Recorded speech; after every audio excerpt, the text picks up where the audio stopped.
সাথে, এখন তো বাসায় নেই তুমি। কি বাসায় তো সবাই পড়াশোনা সবাই চলে গিয়েছে, এখন তুমি একা একা পড়ছো।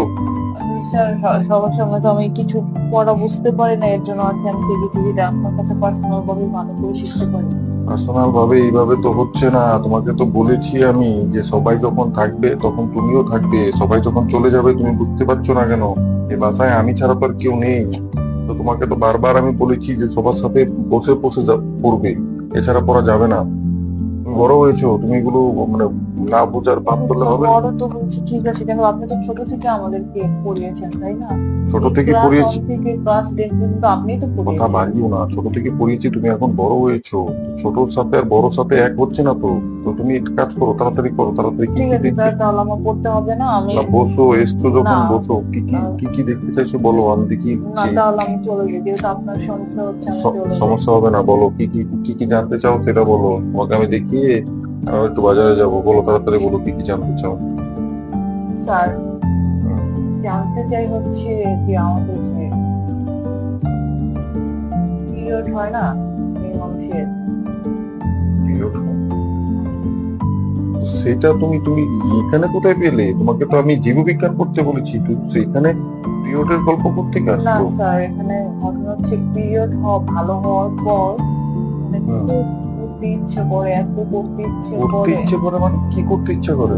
মানে এটা এইসব কেন হয়? নোংরা নোংরা কথা তুমি আমাকে বলছো কেন? না স্যার এ এটা সাদিয়া, তুমি কিন্তু খারাপ হয়ে গেছো। তোমার মার কাছে কিন্তু আমি বিচার দিব। তুমি এগুলো তোমাকে আমি পড়তে দিয়েছি? পিরিয়ড হয়, কোথায় কি যন্ত্রণা হয়, কোথায় কি করতে ইচ্ছে হচ্ছে, না কি সব কথাবার্তা বলছে দেখো মেয়ে, না, এটা একটুখানি মেয়ে। কেন হয় স্যার আপনি তো মানুষ। এসব জানতে হবে না। তুমি এখন গুছিয়ে নাও যে এসব আমি বলতে পারবো না। এসব আমার আমার বিষয় না। এগুলো তুমি তোমার ওই যে যে স্যার অন্য অন্য কোনো টিচারের কাছ থেকে জেনে নিও, আমি এসব না বলতে পারবো স্যার, না। আমার টিচারকে ভালো লাগে না, আমি না। ভালো লাগে মানে? জি স্যার, আমার ক্লাস। এসব বলছো? এসব বলার জন্য তুমি মানে সবাই চলে গিয়েছে আর তুমি এখানে বসে রয়েছো? জি স্যার, আমি আসলে অনেকদিন ধরে বলবো বলবো ভাবছি, তো আজকে সময় বললো বলেই দিতে, এই জন্য আমি আজকে সময় দিচ্ছি। খবরদার, দ্বিতীয়বার এসব কথাবার্তা বললে কানটা টেনে বাইরে চলে যাবো।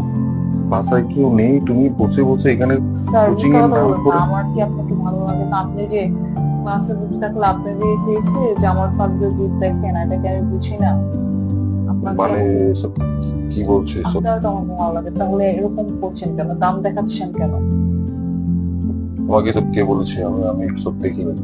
স্যার বাদ দেন না স্যার প্লিজ, মানে ভালো আমারও লাগে আপনারও লাগে, তাহলে এসব বলছো? এখানে তো দুজনেরই লাভ তাই না?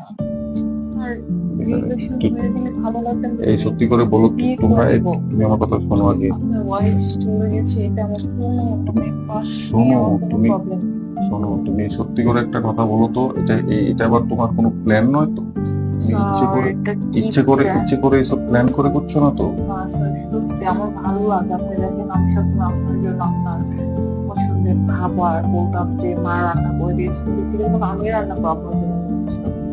সত্যি বলছো? জি স্যার, সত্যি? আমার আপনাকে অনেক ভালো লাগে, ভীষণ ভালো।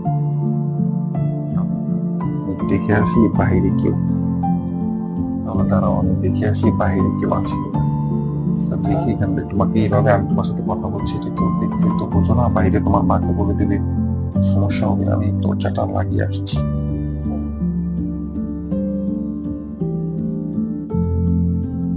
বাইরে কেউ নেই, বুঝতে পেরেছো?